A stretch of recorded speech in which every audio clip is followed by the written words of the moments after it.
Allô, allô, Geneviève Talbot avec toi aujourd'hui pour te proposer 10 astuces pour vaincre la culpabilité. Imagine un peu ta vie de parent sans culpabilité, vraiment où tu pourrais vivre ça dans toute la légèreté dont tu rêvais, dans la simplicité, dans l'épanouissement total, sans toujours cette sensation de lourdeur pesante que crée la culpabilité. Ça serait hot, hein, avouer. Mais dans la réalité, à un moment donné, j'avais suivi une formation avec quelqu'un en lactation, en allaitement. Puis cette dame-là nous disait, c'est comme si quand on accouche, la culpabilité nous tombe dessus. C'est un peu plate, mais c'est comme si la réalité, c'est ça. On veut tellement que tout soit parfait, on veut répondre aux besoins avec perfection, aux besoins de notre enfant, que la culpabilité a vite fait de se pointer parce que la réalité, c'est pas la perfection, c'est pas du tout ça. Et ça crée, ça met des bâtons dans les roues, simplement, la culpabilité. Alors, 10 astuces pour toi. La première, je pense que c'est important de comprendre, de connaître c'est quoi exactement la culpabilité. La culpabilité, c'est une émotion qui paralyse. C'est une émotion qui, comme je disais, qui te met des bâtons dans les roues, qui t'empêche de passer à l'action, qui t'empêche d'aller vers l'avant. C'est une émotion qui nous tire. Il y en a qui, ça dépend toujours de quel bord qu'on se prend. Il y en a qui vont dire ça tire vers l'arrière. Moi, je dis la culpabilité, ça nous tire vers le bas. Ça nous empêche de nous élever. Ça nous empêche de nous épanouir. C'est vraiment un frein majeur à notre évolution en tant que parent et à notre épanouissement. La culpabilité, c'est un peu comme un parasite. Tu le vois pas, mais tout, ça dévore tout. Tout ce qui se rapproche du bien-être puis de la légèreté, là, ça dévore tout ça pour laisser place à la lourdeur puis à une sensation d'être rongé un peu de l'intérieur. C'est un peu l'image que je peux vous donner. Et c'est sûr que à partir du moment où vous avez tendance à culpabiliser à tous les jours, il va apparaître une nouvelle situation qui va vous faire culpabiliser encore et encore et encore. Ça a comme un effet domino à un moment donné. Donc, c'est pour ça que, en sachant ça, les prochaines astuces vont peut-être t'aider à essayer de ne pas embarquer dans cet engrenage-là ou en tout cas de le freiner, cet engrenage-là qui t'amène vers le bas. Alors, la deuxième astuce, c'est en yoga.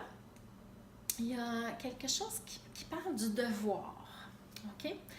Et c'est sûr que quand on parle de devoir, ça a comme une connotation négative. Je m'explique. Dans le fond, il y a une phrase qui dit « Quand je prends mes responsabilités, la culpabilité s'envole. » Ça, c'est une de mes amies qui m'avait appris ça. Puis honnêtement, je me le répète souvent. Quand je prends mes responsabilités, la culpabilité s'envole. Et en yoga, on parle de devoir. Qu'est-ce que ça veut dire? C'est pas le. Tu sais, ça a une connotation négative. On a le devoir conjugal, les devoirs à l'école, c'est quelque chose d'obligé. Le devoir en yoga, ça a une perception. C'est plus noble. C'est plein de sagesse. C'est comme j'essaie de faire l'action juste. Qu'est-ce qui, en ce moment, m'apparaît être l'action la plus juste selon ce que je suis, selon comment je me sens, selon l'enfant que j'ai devant moi, selon les circonstances aussi que je vis ou auxquelles je fais face. Donc, à partir du moment où j'accomplis mon devoir, où j'accomplis l'action juste, là, souvent je répète cette chose-là, c'est quand ça fait oui en dedans, là. Quand tu dis, OK, moi je vais faire ça, puis en dedans, ça fait comme oui. Ça amène une décontraction, ça amène une légèreté, une chaleur dans ton cœur. C'est ça l'action juste. OK? Puis quand c'est ça, on fait tomber la culpabilité parce que la culpabilité, on est dans la contraction, on est dans on est comme ça, hein, contracté puis replié sur nous-mêmes, alors que l'action juste, c'est comme « Ah, je suis soulagée, j'ai trouvé l'action à poser, puis je vais la faire. » Donc, quand je prends mes responsabilités, la culpabilité s'envole, c'est ça que je veux dire. Puis, il y a plusieurs façons. C'est que des fois, on va remédier à une situation en posant une action juste. Puis des fois, on va aller à la troisième astuce en nommant simplement l'erreur qu'on a faite. Puis en s'excusant, ça vient comme avec. Écoute, maman s'est fâchée. Maman a perdu patience. Ou papa s'est fâché. Ça peut être papa aussi. OK? J'ai perdu patience parce que, regarde, telle chose, j'étais fatiguée, j'ai eu une mauvaise journée, puis je comprends qu'en me fâchant comme ça, ben, je t'ai créé de la peine. De nommer aussi l'émotion qu'on voit chez l'autre ou qu'on perçoit, qu'on a créée par notre comportement. OK? Ça n'arrête pas tout, mais ça reste que c'est une action juste. Parce que si je nie que finalement, non, je me suis pas fâchée, hein, on se fâche pas, puis je ravale ça, je me retrouve, la culpabilité, elle est là, elle se libérera pas, elle s'en ira pas, puis je rétablirai pas la relation, par exemple, de confiance, je rétablirai pas ce que j'ai cassé par mon comportement, OK? Donc, l'action juste, c'est vraiment important, puis ça, là, on prend de la confiance quand on fait des petites actions justes, quand on écoute notre intuition, quand on sent que oui, c'est exactement ça qu'il faut que je fasse pour moi, pour mon enfant, pour ma famille. Donc, c'est important. Donc, troisième astuce très, très importante.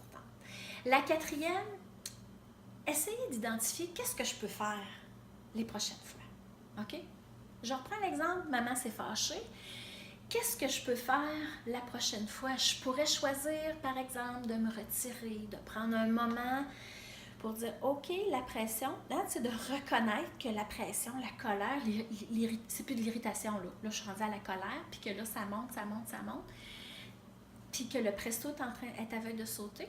Des fois, au lieu d'envoyer l'enfant dans sa chambre réfléchir, là, je peux y aller moi aussi. On peut dire à nos enfants, 2 minutes, là, maman a besoin d'un peu d'espace, je m'en vais dans ma chambre, je reviens.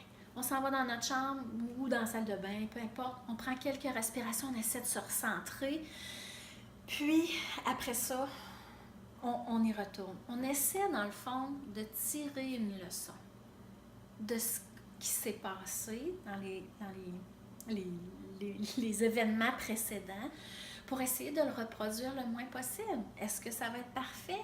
Ben non, ça ne sera pas parfait. Tu vas probablement te refâcher une autre fois, mais si le fait de prendre conscience puis de tirer des leçons t'amène à te fâcher une fois sur 2 au lieu de tout le temps, ben, c'est une fois sur 2 de gagner. Moi, c'est comme ça. C'est vraiment la théorie des petits pas. J'en parle souvent, mais c'est vraiment ça. Une chose à la fois. OK?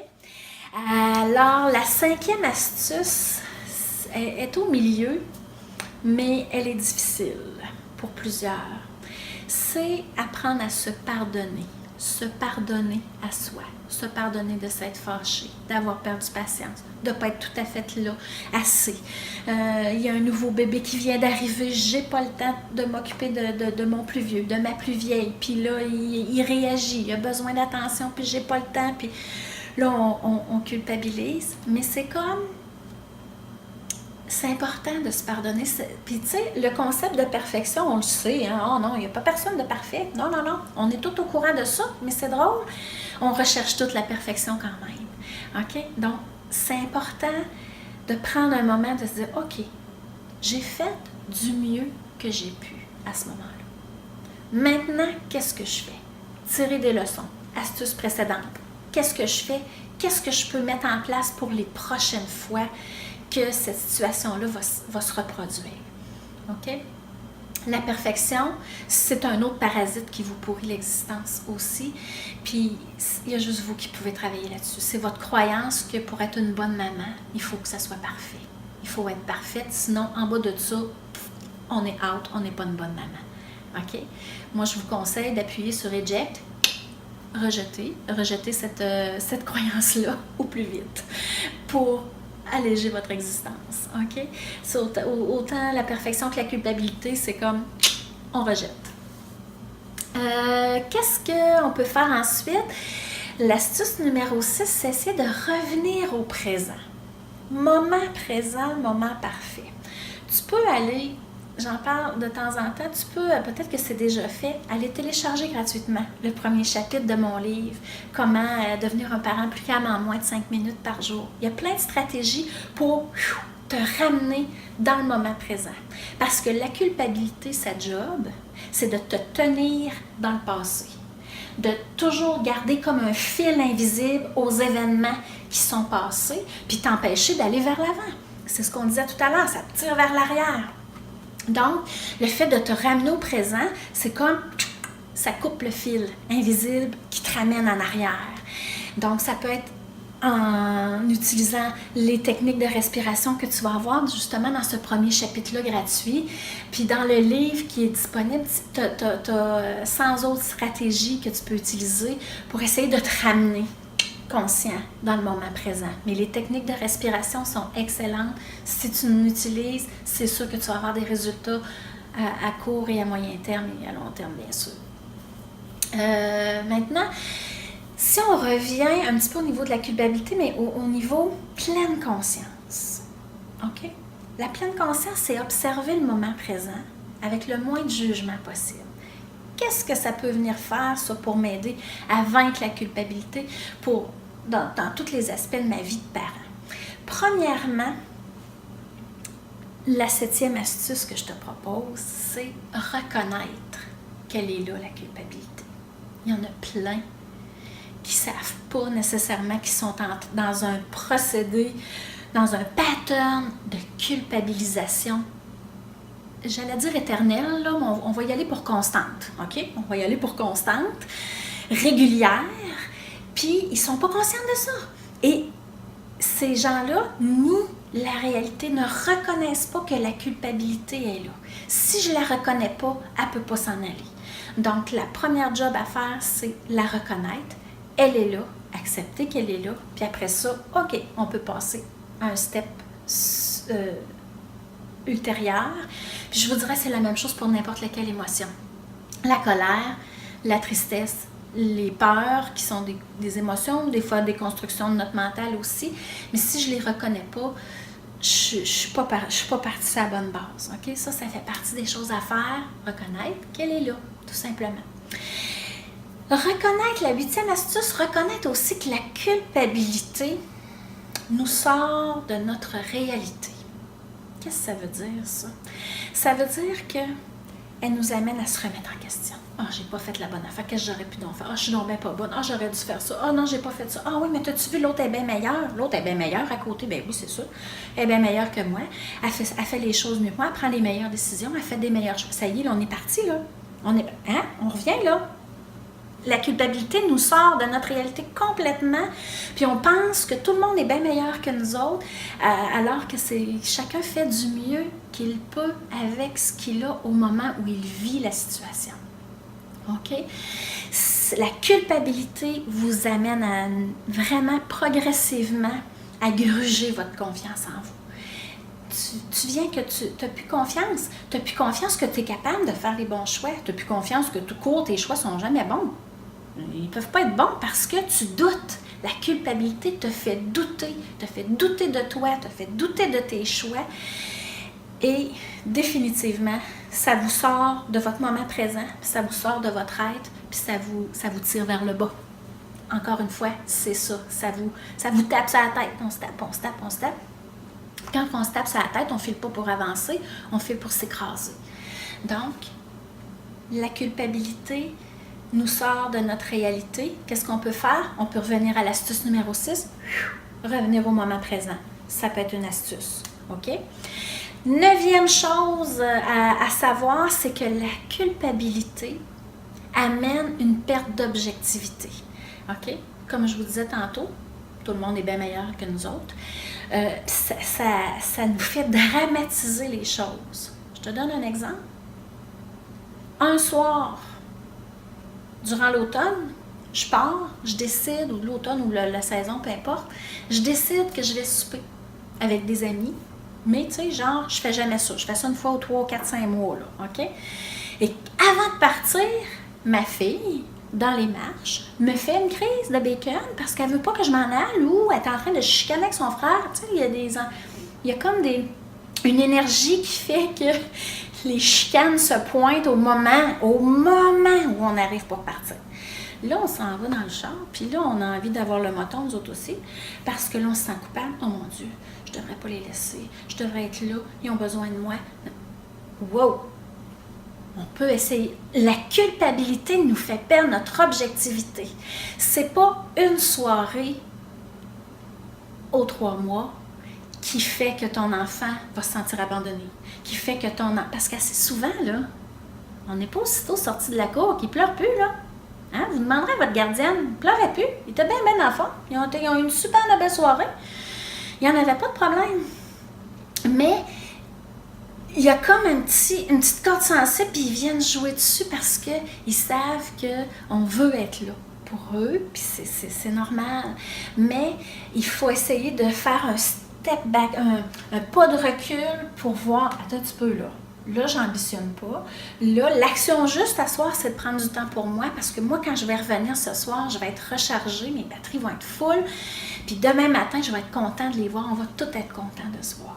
OK? Relativiser un petit peu. La culpabilité, la dernière astuce, ça peut être une belle occasion d'apprendre à se connaître. C'est quoi nos limites? C'est quoi nos lacunes? C'est quoi nos failles? Parce que les enfants, c'est les champions. Champions numéro 1 pour aller jouer dans la faille puis nous faire sentir mal, nous faire sentir coupable. C'est important d'apprendre à les connaître, apprendre à se connaître, apprendre nos forces aussi. On n'est pas bon dans tout, mais il y a bien des affaires dans lesquelles je suis bonne et c'est là-dessus que je vais jouer. Dites-vous que nos enfants sont nos miroirs. Hein? Les failles qu'on a, là, c'est sûr qu'eux autres, ils veulent nous faire piler dedans parce que c'est une manière d'avoir un peu de pouvoir, c'est une manière d'avoir un peu d'attention. Parce que quand je me sens coupable, je suis plus facilement manipulable, hein? Parce que je veux me reprendre, je veux gagner leur confiance, mais des fois, on n'utilise pas toujours l'action juste. On va utiliser une action qui est basée sur la culpabilité au lieu d'être basée sur l'enracinement puis la maturité. Donc, c'est une belle occasion d'apprendre la culpabilité. Alors, en résumé, ce que tu peux faire, il y a une chose que je n'ai pas parlé, mais ça peut être bon pour la culpabilité puis pour bien d'autres autre choses, c'est prendre une feuille, écrire, liquider sur papier tout ce qui te fait sentir coupable, tout ce qui te gruge, comme le parasite de l'intérieur. Ça, tu peux faire ça. Après ça, ce qui revient beaucoup, là, c'est quand je prends mes responsabilités, la culpabilité s'envole. Essayez de travailler à ressentir c'est quoi l'action juste, à vous ramener au moment présent pour laisser l'intuition monter, puis votre cœur parler, pas la culpabilité. La culpabilité, elle ne fait pas partie du cœur, elle te ramène vers le bas, le cœur, il va t'élever. OK?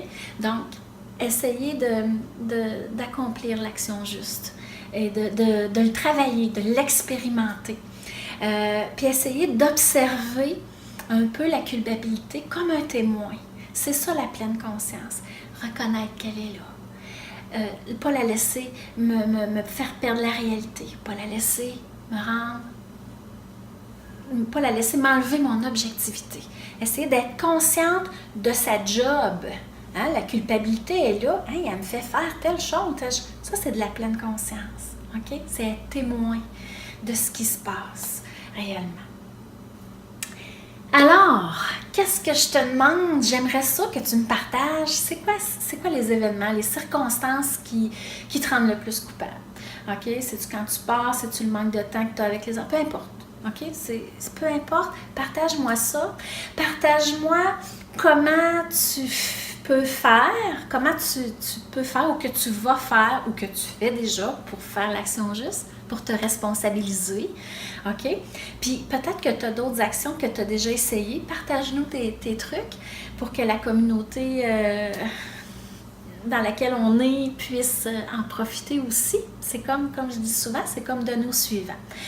Et si tu penses, si tu connais une maman là, dans ton entourage là, qui se sent toujours coupable pour tout, pour rien, partage-lui. Partage-lui cette vidéo-là. Si tu penses que ça peut l'aider, donne au suivant. Tu vas lui faire du bien, puis tu vas te sentir bien d'avoir fait du bien. Alors, je te dis à la prochaine. Bye bye.